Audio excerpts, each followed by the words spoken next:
રાજકોટની બસ અકસ્માતની ઘટના બાદ સુરત પોલીસ એક્શન મોડમાં આવી। ટ્રાફિક પોલીસની ટીમ દ્વારા વીઆર મોલ પાસે બસ ડ્રાઈવરને ચેકિંગ કરવામાં આવ્યા। બ્રેથ એનાલાઇઝર મશીન દ્વારા ચેકિંગ કરવામાં આવ્યું। બસ ડ્રાઈવરને લાયસન્સ ચેક કરવામાં આવ્યા। સુરત શહેરની અંદર તમામ સ્થળ પર કામગીરી કરવામાં આવી રહી છે।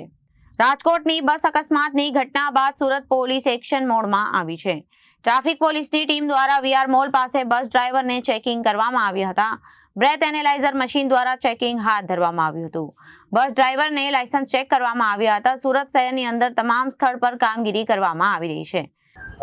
જે ગુજરાત રાજ્યની અંદર હાલમાં ઓવર સ્પીડિંગ અને ડ્રિંક એન્ડ ડ્રાઈવના જે બનાવો બને છે, જેમાં આમ જનતાને ભોગ બનવું પડે છે, એના અનુસંધાનમાં ગુજરાત રાજ્યના જે બનાવો અકસ્માતના છે એનો ઘટાડો લાવવા માટે આજે અમારા સુરતના પોલીસ કમિશનર શ્રી અનુપમસિંહ ગેહલોત સાહેબ, અમારા જોઈન્ટ સીપી શ્રી રાઘવેન્દ્ર વત્સ સાહેબ, અમારા ડીસીપી અમિતા વનાણી સાહેબ અને અમારા એસીપી શ્રી ટંડેલ સાહેબે એક ટીમ સ્વરૂપે બીઆરટીએસની બસોના ડ્રાઈવરોનું ડ્રિંક એન્ડ ડ્રાઈવ અંગેનું ચેકિંગની એક ટીમ બનાવી અને અમને સૂચના આપવામાં આવેલી હતી। જે અનુસંધાને આજરોજ વીઆર મોલની સામે આવેલા બીઆરટીએસ બસ સ્ટેન્ડ તથા આજુબાજુના બીઆરટીએસ બસ સ્ટેન્ડની અંદર જે બસો આવે છે એને રેન્ડમલી એના ડ્રાઈવરોના ડ્રાઇવિંગ લાયસન્સ અને એમનું બ્રેથ એનાલાઇઝર વડે અમે ચેકિંગ કરેલ છે, જેમાં કોઈ પણ ડ્રાઈવર ડ્રિંક એન્ડ ડ્રાઈવ કરતો મળી આવેલ નથી।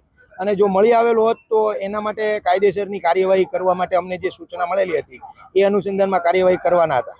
Reporter Arvind Rathod, Janadesh news, Surat.